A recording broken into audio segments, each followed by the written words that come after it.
We thought we were alone in the forest. Just the four of us. Tom, Rachel, Mark, and me, Lily. Out to enjoy a peaceful weekend away from the grind. We'd picked a campsite so remote it didn't even show up on the map. That was the appeal. No noise, no people, no distractions. Just us in the woods.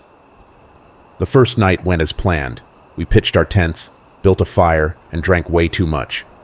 Laughter echoed through the trees, and for a while, we felt invincible, as if the forest belonged to us. But by the time the fire was just embers, we began to notice something strange. A faint, high-pitched whistle floating on the night air. It was distant at first, almost like birdsong carried by the wind. None of us thought much of it. The forest is full of strange noises, after all. But what unsettled me was the way it lingered, like someone holding a single note, long and steady, from far away. "Creepy, right?" Rachel whispered with a shiver. Mark grinned. "Maybe it's a forest spirit or something," he teased, waving his beer around dramatically. "Come to drag us into the trees." We all laughed, brushing it off. But deep down, something about that whistle stuck with me. Even long after the others fell asleep, I lay awake in my tent, listening as the sound faded in and out, like it was circling our camp. The next morning, the forest felt different. There was no breeze, no bird song, just an eerie, heavy silence, as if the trees were holding their breath. We tried to ignore it, convincing ourselves it was just the usual quiet of the deep woods. But that unsettling whistle returned around midday, and this time, it was closer. It came from somewhere beyond the tree line, a shrill note rising and falling in a strange, hypnotic pattern. We tried to laugh it off, but no one could deny the way it put us all on edge. Then, out of nowhere, the whistle changed.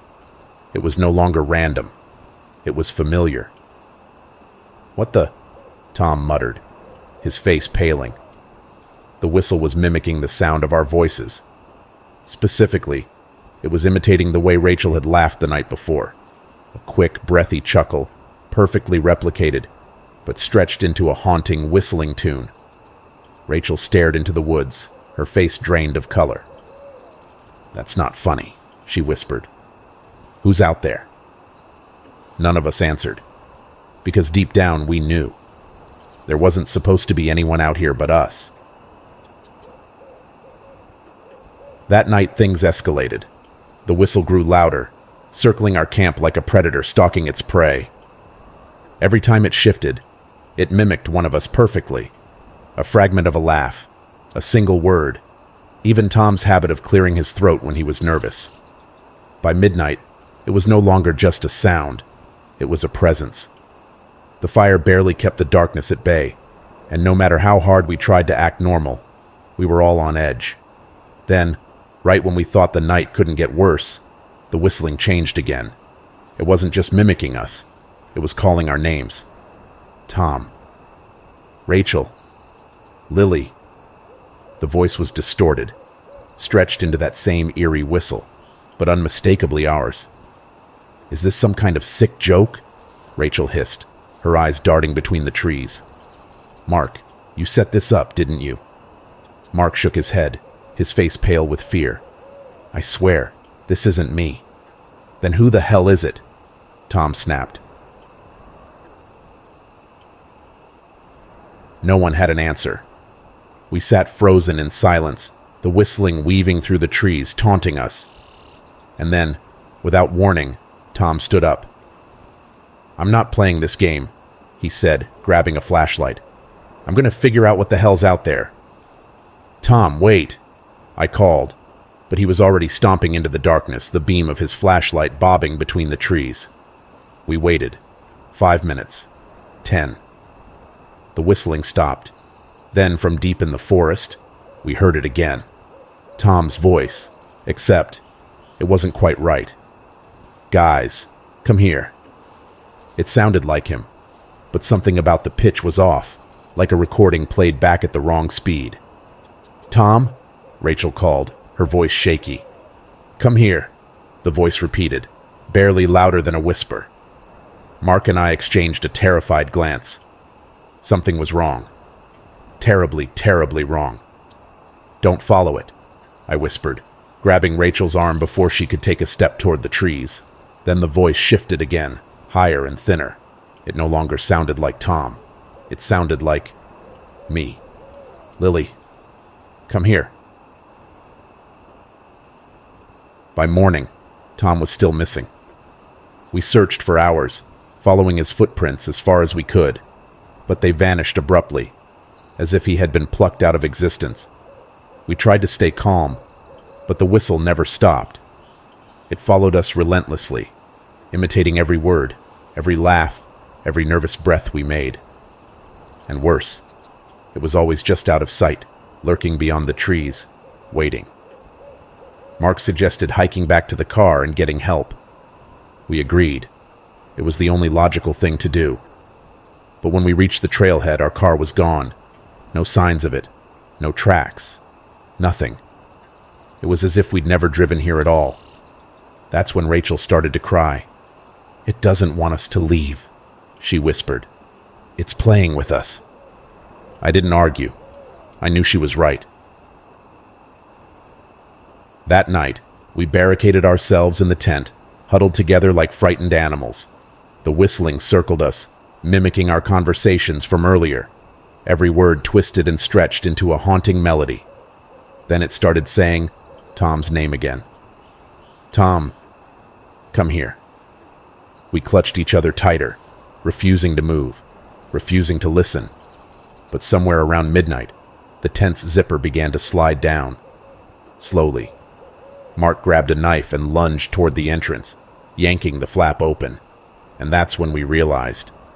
Mark was gone. We hadn't even heard him leave. The next morning, it was just Rachel and me. We didn't speak much. There was nothing left to say. We packed what little we had and started walking, hoping, praying, we'd find the road again. But no matter how far we walked, the forest seemed endless. The same trees, the same trails, looping back on themselves, trapping us in an ever-tightening spiral.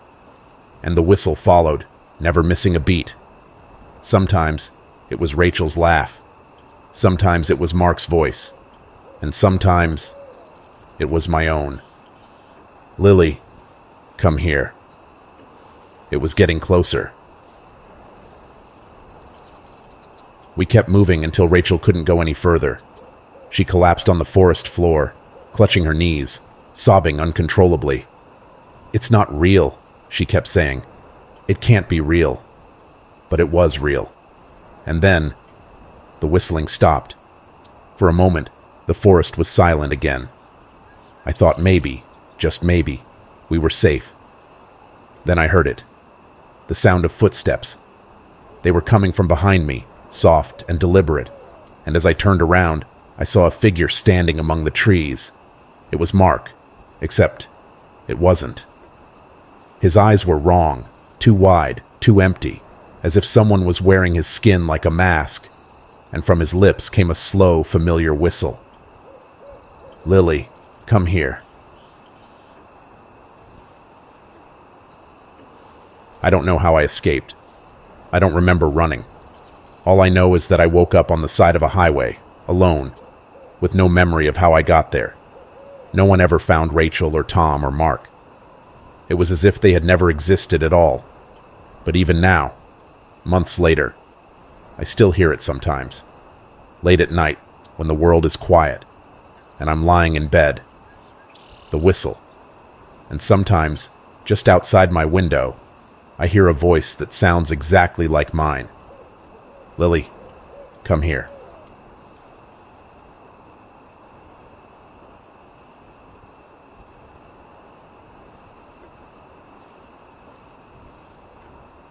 It started with a simple idea.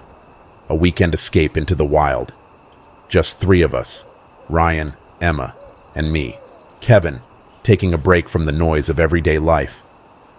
We packed Ryan's old Jeep with camping gear, snacks, and beer, and headed deep into the national forest, far away from phone signals, traffic, and stress.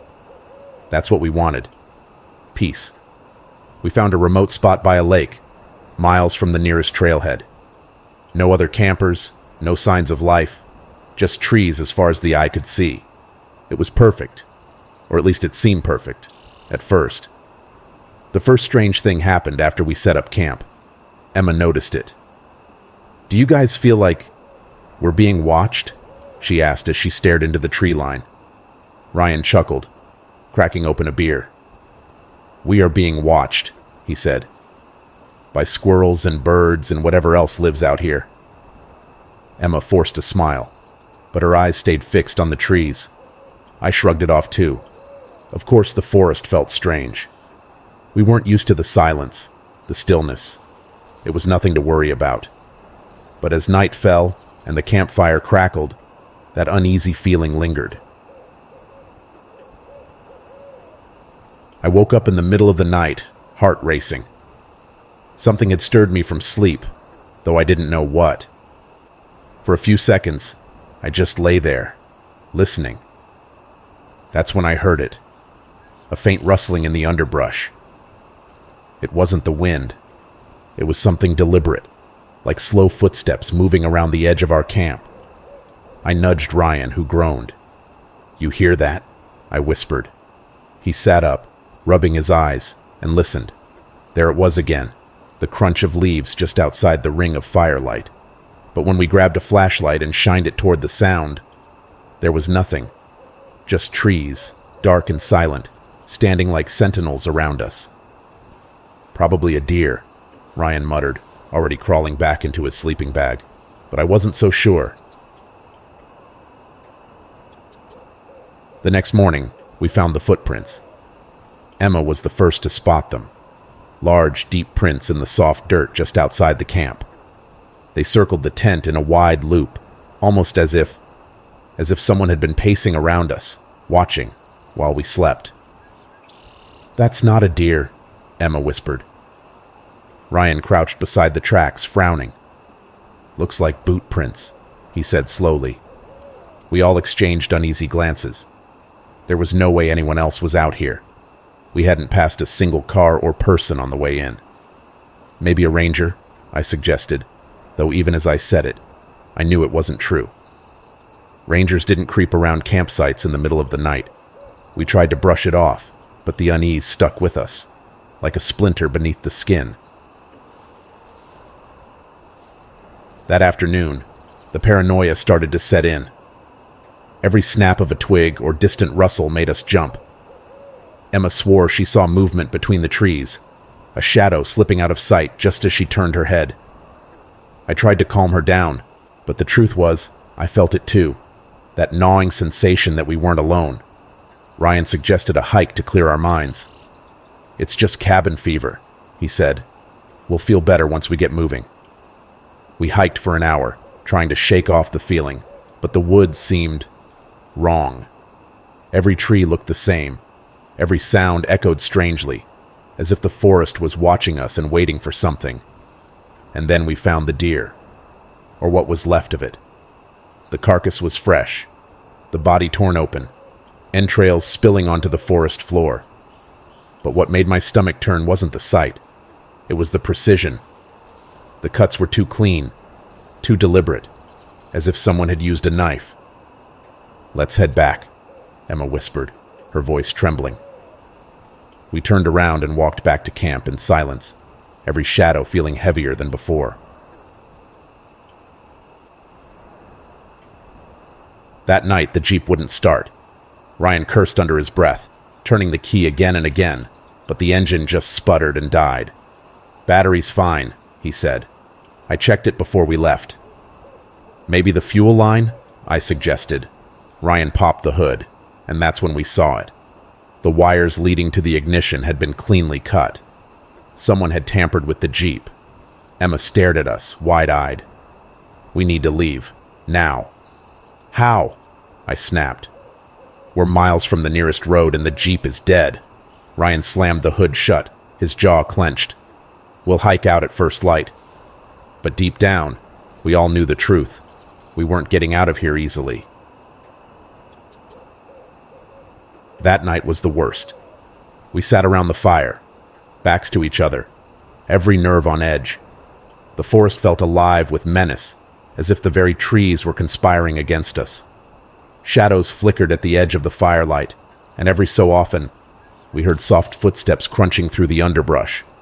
And then, the whispering began.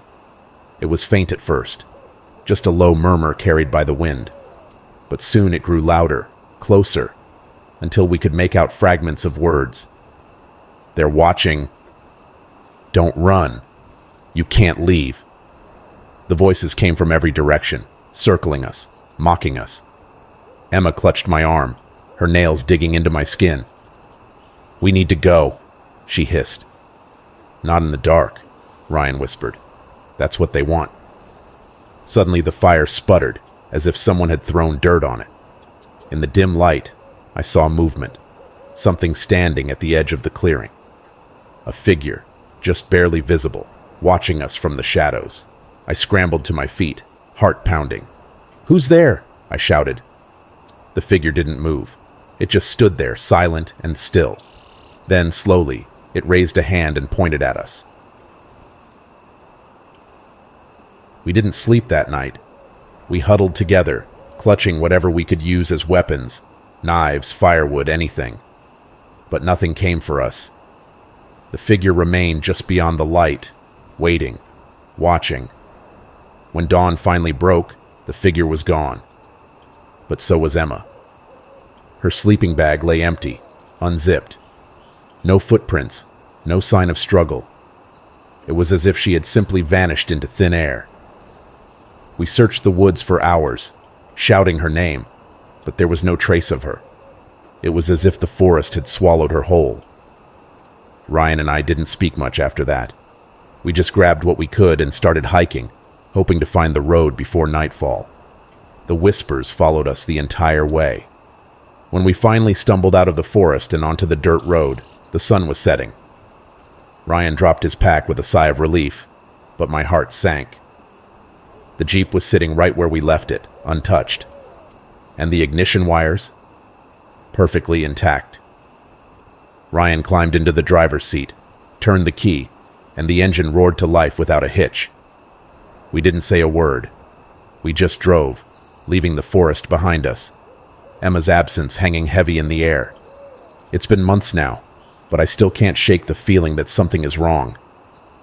Sometimes, when I close my eyes, I can still hear the whispers, and when I'm alone, walking to my car, lying in bed, I feel it again. That prickling sensation, like someone is watching me. And every so often, late at night, I'll catch a glimpse of something, just out of the corner of my eye. A figure, standing in the shadows, pointing, waiting.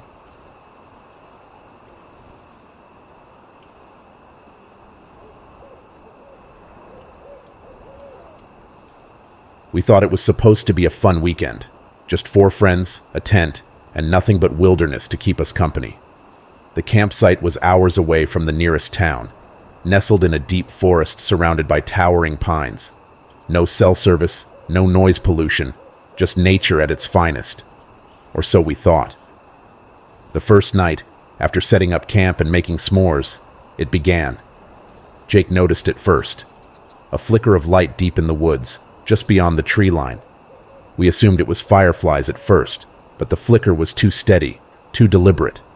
It would blink 3 times, stop, and then blink once more, before vanishing entirely. The pattern was odd, but we dismissed it. We were city kids. Everything in the wild seemed weird to us. "Probably some hikers," Anna said, brushing off the concern, "or someone messing around with a flashlight." Satisfied with the explanation, we crawled into our sleeping bags and drifted off, lulled by the crackle of the dying campfire. But that night, I dreamt of strange things, shadows creeping through the trees, and whispers so faint they barely reached my ears. The second night, the lights returned. This time, they were closer. We sat around the campfire, talking and laughing, trying to pretend nothing was unusual. But then Jake pointed again, those same flickers, flashing just beyond where the firelight ended. This time, the pattern changed. 2 blinks, a pause, then 5 blinks, then 1. We all stared in silence as the lights continued their strange rhythm, almost as if they were communicating. It wasn't a person holding a flashlight. The flickers moved far too smoothly, gliding between trees without any of the bobbing that a person would cause. "I don't like this," Sarah whispered, clutching her hoodie tighter around her. "Maybe we should leave tomorrow." We all agreed. No one said it aloud, but we were starting to feel it. That prickling sensation on the back of your neck, the kind that only comes when you know you're being watched. The third night, the whispers began. We were gathered around the fire, the mood tense. The lights were even closer now, just a few yards away. They flickered in strange, erratic bursts. I tried to make sense of them, but they followed no discernible pattern. Then, just as Jake leaned in to say something, we heard it. Faint whispers, drifting on the night breeze. The words were unintelligible, garbled, like a voice that had been stretched and distorted. It came from all around us, above, below, from the trees, and from the dark spaces beyond the firelight. "Do you hear that?" Anna asked, her voice quivering.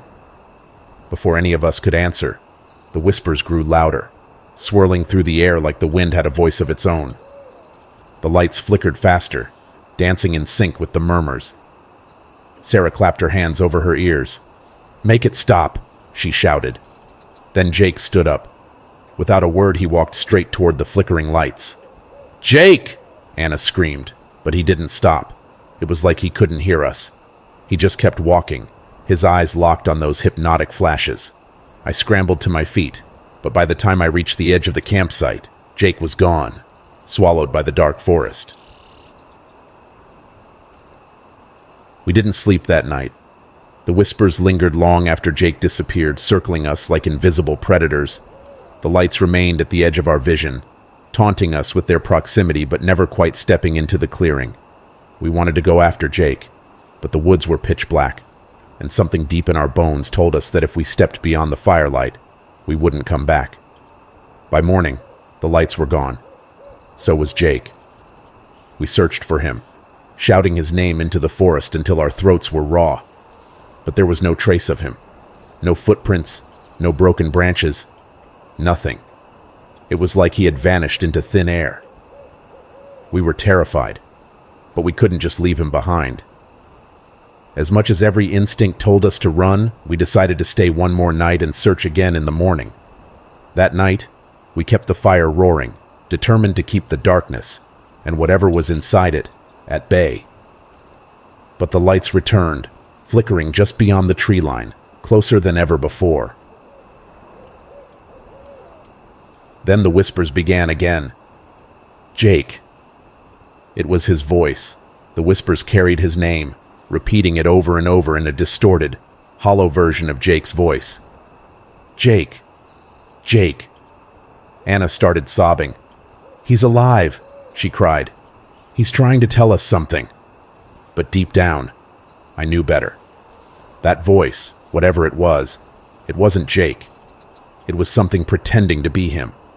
Something that had taken him. The lights flickered faster, circling our camp like a pack of wolves closing in on their prey. The whispers grew louder, more frantic, overlapping into a nightmarish cacophony. And then, the fire went out. In the pitch black, I heard Anna scream. I scrambled for the lighter, my hands shaking so badly I could barely hold it. The whispers were deafening now, clawing at my sanity. When the fire finally caught, Anna was gone. It was just me and Sarah now, huddled by the fire, too scared to move. The lights flickered closer, inching toward us like hungry predators. "We need to leave," Sarah whispered. We grabbed what we could and bolted toward the trail, the whispers chasing us through the trees. The lights followed, gliding effortlessly through the darkness, always just behind us. The forest seemed endless. Every direction looked the same, and the trail was nowhere to be found. But we kept running, fueled by pure terror, until the lights began to fade and the whispers dissolved into the wind. When we finally stumbled out of the forest and onto the gravel road, it was dawn. We collapsed, gasping for breath, the safety of the morning sun washing over us. We never found Jake or Anna. It's been months since that night. Sarah and I don't talk much anymore. She says she still hears the whispers sometimes late at night. As for me, I've moved far away, as far from the woods as I could. But some nights, when I'm lying in bed, I'll see them again. The flickering lights just outside my window. And if I listen closely, I can still hear Jake's voice, calling my name from the dark. They're still out there, waiting. Thank you all for listening to my stories. If you enjoyed them, please like, share, and subscribe to the channel so you don't miss any future videos.